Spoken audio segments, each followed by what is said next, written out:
歡迎大家嚟到維威位啦，又再去睇翻個復盤啦。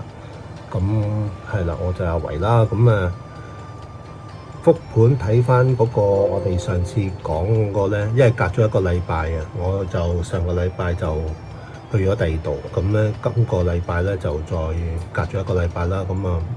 復翻我哋隔上兩個禮拜1066高威股份先。咁咧高威股份，咁我就喺8月3號嗰陣時咧就買入，跟住咧就8月13號就買走咗啦。但係嗰個操作咧就我自己覺得麻麻地啦，因為咧即係太早去，應該可以遲一啲去買走嘅，因為我嗰個賣走嗰個就係3.395嘅時候買走，係啦，買入就係3.35，係啦。咁今日咧就去到3.43，佢最高咧就去過，即係暫時嚟講3.534，有差唔多1毫2毫子 difference 咧，繼續去學習啦，點樣喺一個更加好嘅位去放出去啦，係啦，即係有陣時太多手啊，都係嗰句，同埋太被嗰個情緒控制咗，所以呢個都係要嗰個情緒管理都緊要嘅。咁咧今日咧就會講關於0177江蘇寧湖高速公路，你見佢都係向下嘅趨勢，係啦。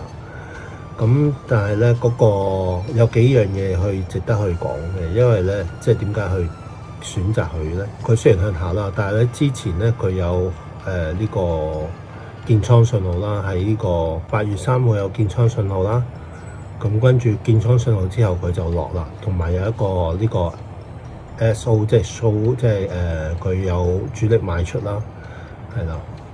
咁另外再遠啲就係7月14號啦，有建倉信號啦，係啦。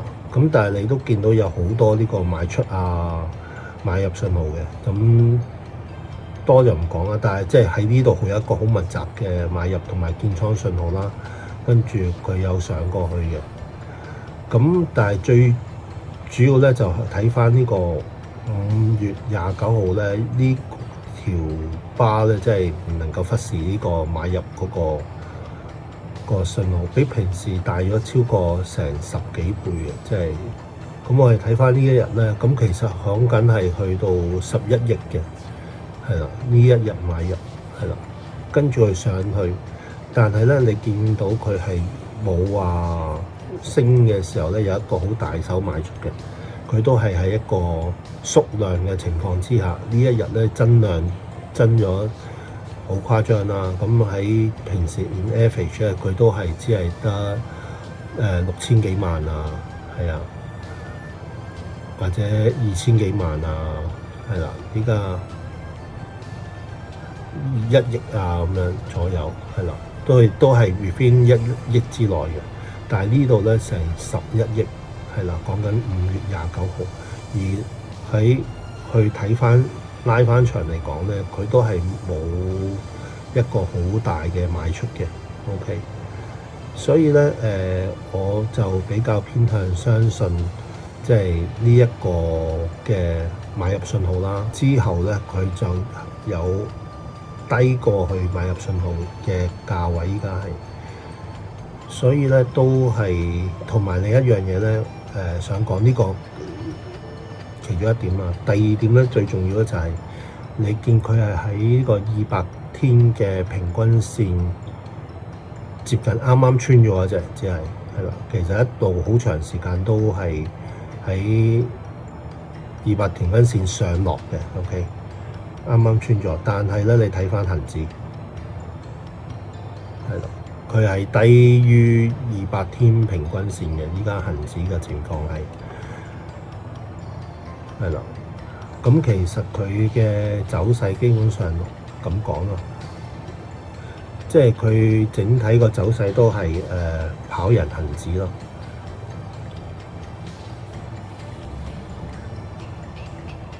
好，咁我哋睇翻咧，佢再遠啲咧，即係由2026年1月今年啦，佢一路都係喺上落，但係咧每一次佢上落咧，佢技術上嚟講，佢都冇跌穿嗰個，每次都係創新高嘅，係啦。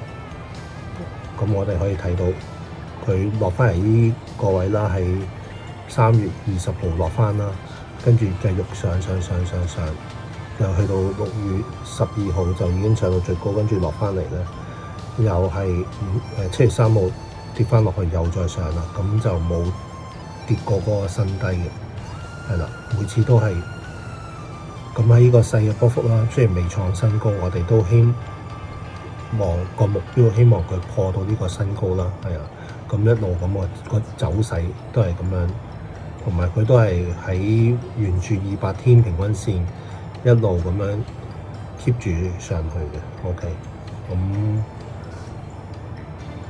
呢個我哋就會去留意下啦，係啦。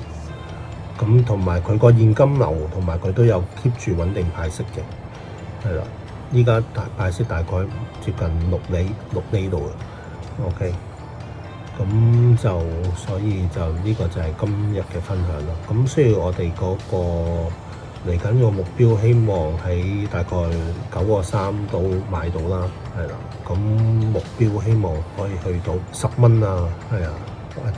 如果拉長啲嚟講，希望可以過到新高嘅。咁但係我哋暫時短期嘅目標啦，因為我哋維持都係大概1到2個星期，希望佢可以去跑到去10蚊。止蝕就喺翻呢個9個1度咯，係啦。咁今日分享就係咁多啦。